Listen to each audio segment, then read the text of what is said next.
Wa ahsanu minka lam tara qattu aynun wa ajmalu minka lam talidin nisa'u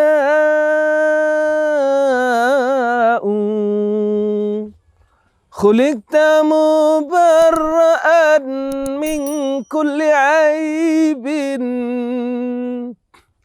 khuliqta mubarra'an min kulli aibin ka'annaka qad khuliqta kama tasha'u.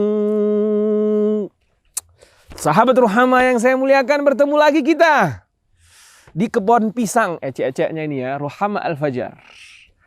Kita masih kan cerita mengenai bukan hanya Nabi yang disiksa oleh orang Quraisy, sahabat Rasulullah Sallallahu Alaihi Wasallam juga mendapatkan dampak dari dakwah ini. Qala Syekh Umar Abdul Jabbar, iza'u Quraisyin lis-sahabah. Lamma ra'at Quraisyun anna ar-Rasul sallallahu alaihi wasallam asbaha azizan muhtaraman imtana'u an adzah. Wah, lihat. Buah sabar itu memang luar biasa ya. Dicaci, dimaki, dimarahi, dipukuli, bahkan diludahi. Sabar Nabi kita sallallahu alaihi wasallam. Siapa yang bisa coba? Tapi lihat dong hasilnya. Apa katanya? Quraisy melihat udah digencet juga Nabi sallallahu alaihi wasallam, asbaha azizan muhtaraman. Dia menjadi kuat dan sangat mulia. Imtana'u an adzah. Akhirnya Quraisy mulai ketakutan untuk menyiksa Rasulullah sallallahu alaihi wasallam. Sabar ya kawan ya. Jadi kalau kenapa-kenapa nggak usah sok-sok jadi korban ya. Nggak usah merasa diri yang paling disakiti. Santai aja bro. Wallace kalau kata orang dulu ya.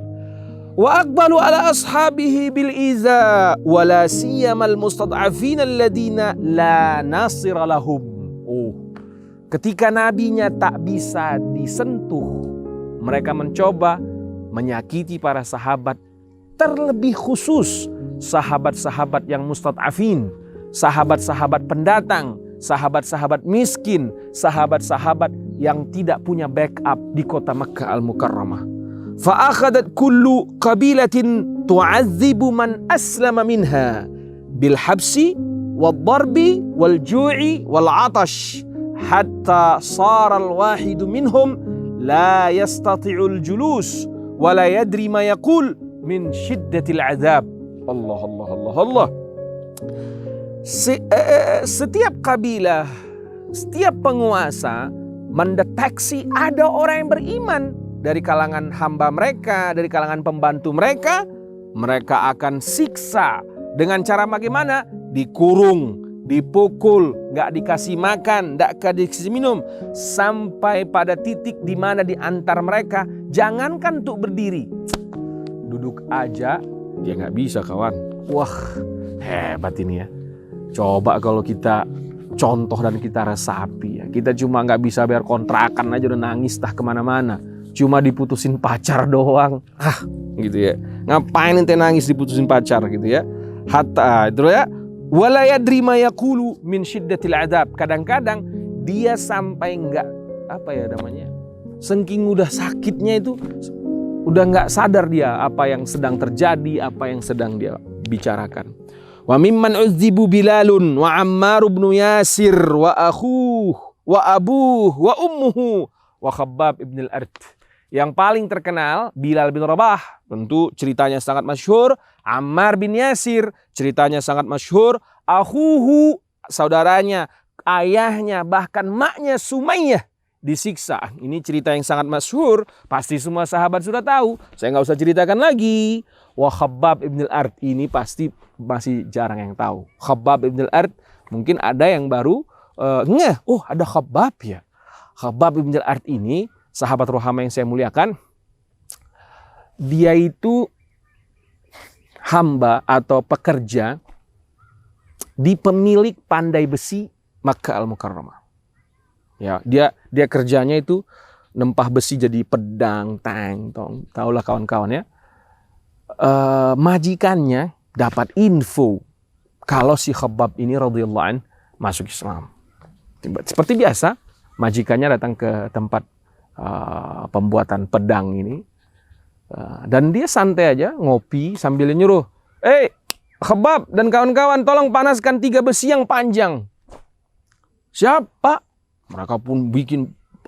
Mereka mikirnya Pak majikan mau bikin pedang baru atau ada spesial pesanan atau gimana gitu kan. Dipanaskan 3 besi sampai memerah. Sudah memerah itu besi, datanglah beberapa orang yang keker menangkap Khabbab ibn al-Ard. Dipegang kaki dan tangannya. Apa yang mereka lakukan? Khabbab ibn al-Ard dibuka baju dan pakaiannya semua jadi dilucuti. Dan mereka tega melihat atau menyaksikan Khabbab ibn al-Ard ditaruh di besi yang memerah itu. Menggelepar Khabbab ibn al-Ard. Menahankan betapa luar biasanya siksa demi mempertahankan tauhid. Tapi Khabbab ibn al-Ard tetap mengatakan la ilaha illallah Muhammad Rasulullah. Aduh, nggak ada apa-apanya dah kita. Makanya jangan suka mencaci sahabat. Nggak boleh ya. Nggak boleh kawan kita mencaci sahabat. Sahabat Rasulullah SAW tetap harus kita muliakan. Tetap harus kita sanjung. Tetap kita tempatkan di tempat yang spesial di hati kita masing-masing. Maka nggak setuju kita sama orang-orang yang suka mencaci sahabat. Apapun itu alasannya. Karena beginilah perjuangan mereka. Wabillahi taufiq wal hidayah. Mohon maaf atas segala yang salah. Assalamualaikum warahmatullahi wabarakatuh. Citayam, Ruham Al-Fajar.